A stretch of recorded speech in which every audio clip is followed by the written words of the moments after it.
Danny Flexen here for Seconds Out. Delighted to be joined by Robert Caswell, challenging, of course, for the Southern Area super featherweight title in what, 3 weeks away now? Yeah, 2 weeks this Saturday. 2 weeks this Saturday. We could have done this in person. I was thinking earlier because you're in Chatham, I'm in Rochester, we're right near each other. But via the miracles of technology, we're doing it this way instead. Yeah, I didn't know you was from Rochester, so yeah, small world, isn't it? Next time, next time. Yeah, so it's a big fight. Fellow unbeaten in Mikey Webber-Kane coming down from Great Yarmouth. You're obviously Kent meeting in London, not quite in the middle.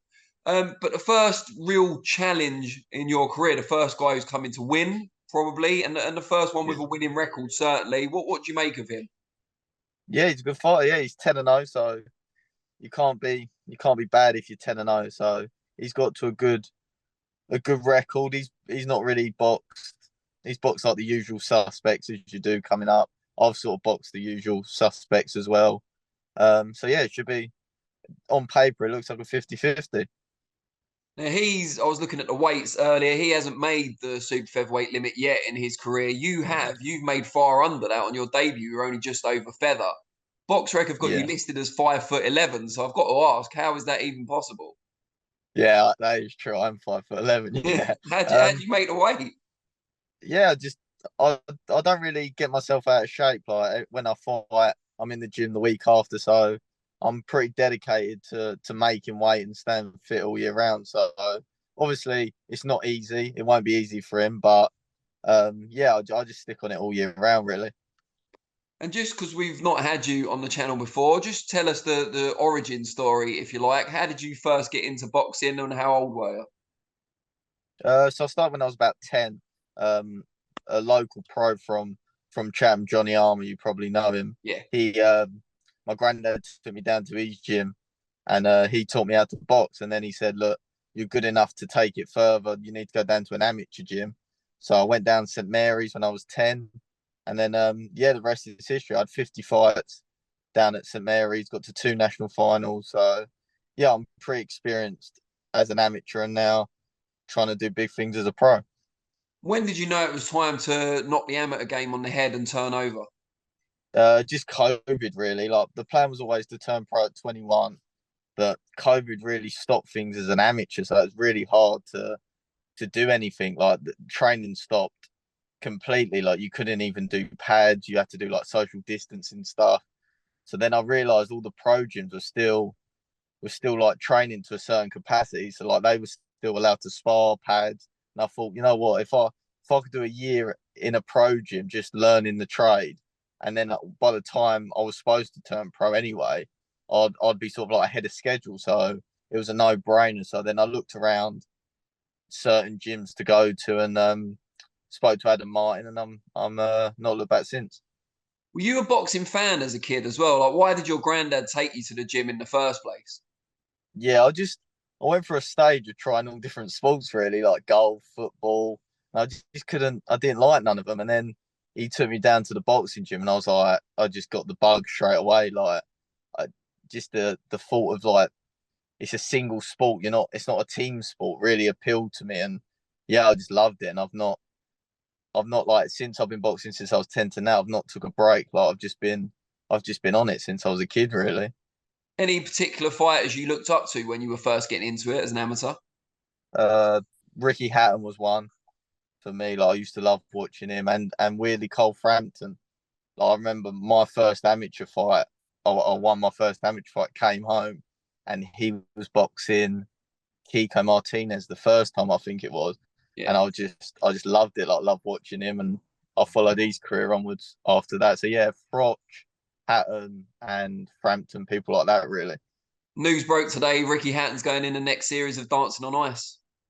Yeah, I saw that. Yeah, I'll watch that. That'd be interesting. Yeah, I'm not sure, like, because he's got good footwork. So in reality, he should be quite good at it. But I Yeah, don't know, just the type of fella he is. I've got the feeling he might be a bit clumsy. I don't know.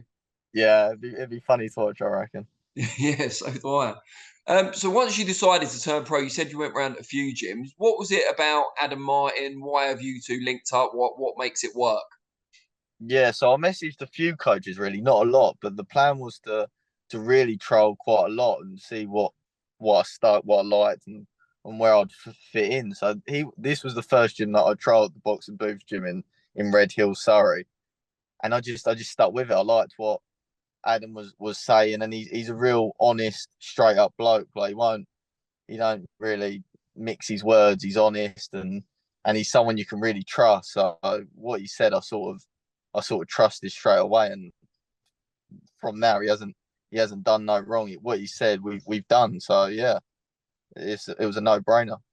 How much of an advantage, as well as having Adam, who's a great guy, I know him well, in your Yeah. corner, is being at the boxing booth gym where you share it with Adam Booth's stable, and you've got Yeah. world class fighters in some cases with him as well. Yeah. So when I first started, you had like Conlon, obviously Mick, Josh Kelly, people like that, and I used to sit there and like after the training just watch them and see what they did, and I soon realised that the difference between amateur and pro boxing training is like two different sports. Like the intensity is so high compared to amateur boxing. Like so, then by watching them, it's really brought me on, and yeah, it's a great gym to be at. And Josh is obviously too big, but have you done any sparring with Conlon and Harlem Eubank as well? Yeah, I've done a few with Mick at the start, and but I do most of my sparring with Kurt Walker now, who's down here as well. So I do most of my sparring with him, and yeah, and then we obviously get people coming in sparring as well. What's that like with Kurt Walker? Obviously a world class amateur. Yeah, it's great work. Yeah, like we do most of our sparring together, so we've done hundreds of rounds probably together now. So yeah, only makes you a better fighter. It don't make you a worse fighter, that's for sure. What sort of style would you say you have? Like, if someone's never watched you before, how would you describe your style? I could probably do a bit of both. Like you probably look at my height and think, oh, he's a boxer and he'll box Jibber on the back jabber, foot. yeah. Yeah, but I do like getting involved. I do like mixing it up in close as well. So I've I've showed a bit of different stuff in all my different fights really. Some fights I box, some fights I'll get in close, but I can adapt really well. So obviously mainly it's boxing because I'd be stupid not to use my attributes, but I can mix it up on the inside as well.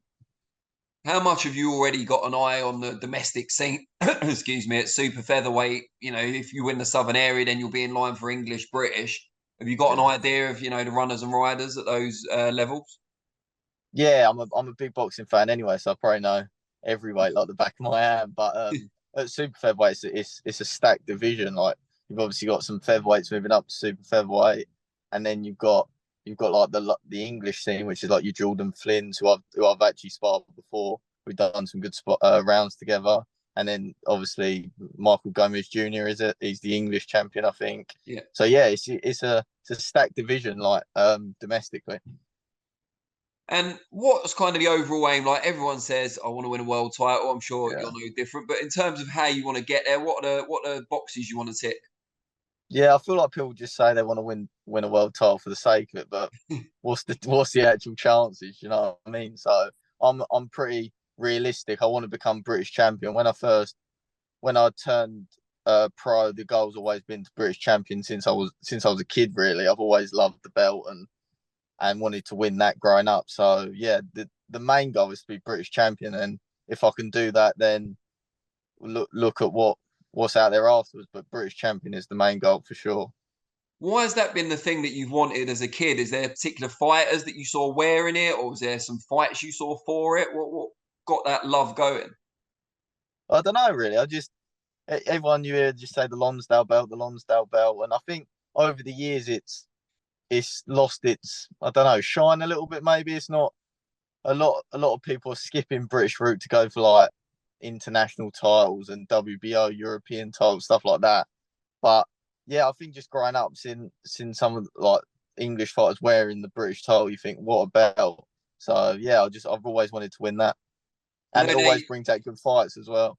now you've said that you can't ever challenge for like a WBO inter Yeah, or I a know. 5FT inter or Yeah, anything. You get caged. I'm a little bit two faced. If I got offered it, I'd probably snap their arm off. But Yeah. Well, yeah, we the don't know how many British people title are is the going to main watch goal. this yet, so don't worry too much. You might be all right. You might Yeah, get away with exactly. it. Um, Yeah. just give us an idea of like a week in your life and training sessions, how that works. Yeah, so obviously I have to make the commute up to Surrey every day, so it's about an hour to get up here. So what I do is when I'm in camp, I'll stay up here the whole day. So I'll do a morning session, which is obviously boxing, sparring, bags, pads, and then I'll do the conditioning session with the others in the afternoon. So that'd be like hill sprints or a leg circuit or just flat sprints, and then I'll come home at night. So it's a pretty it's like a 9 to 5. What do you do in between? Just hang Sit around the around, gym. yeah, sit around, bore Adam. Yeah, pretty much that. Oh, good stuff. Have you got a separate S&C coach, or does Adam do it all? Yeah. So I do my S&C in Chatham where I'm based. So I'll do my S&T at home, and then the rest of the days I'll be up here doing double days. And do you still live at home with your family? Yeah, still live at home with the family. Yeah, so mum does all my cooking and my dieting, and I've just got to do the training. How much input do you have in that though? Is it a case of, mum, I need to eat clean, and she just gets on with it, or do you have to be really specific with the sort of stuff she's got to do? Yeah. So I've got a nutritionist that I've had for probably about 4 fights now, Pete Bell, who's really improved my game. Yeah, I So know, like Pete. I'll send my mum through the menus, and she'll weigh all the food out, cook it all, and it'll be ready at certain times. So That's can't ask for much commitment. more. Yeah. So yeah, she does all the cooking, and I've just got to eat the food. Yeah, it's a tough life, isn't it? Yeah. I'm assuming it's not the most tasty food all the time, though. No disrespect to your mum's cooking, but I'm sure what you're allowed to have Yeah. can't be that great all the time. Yeah. At times it's a bit bland. Like some of them, I think, oh, it's not great, but it's the sacrifices you got to make, unfortunately. Now, just before we round off, just tell people out there how they can find you on the different social media platforms so they can get to know you a bit better ahead of the big night. Yeah, so it's Robert Caswell on Facebook and Instagram, and I think it's Rob Caswell1 on Twitter, I think, which I don't really use, but I need to start using. All right, good stuff. That's where you can find me. Great. Well, very best of luck for the 14th of October. And yeah, maybe we should do another catch up after that, hopefully with a belt over your shoulder. Yeah, definitely. Thank you, mate. Cheers. No, anytime. Take care, mate.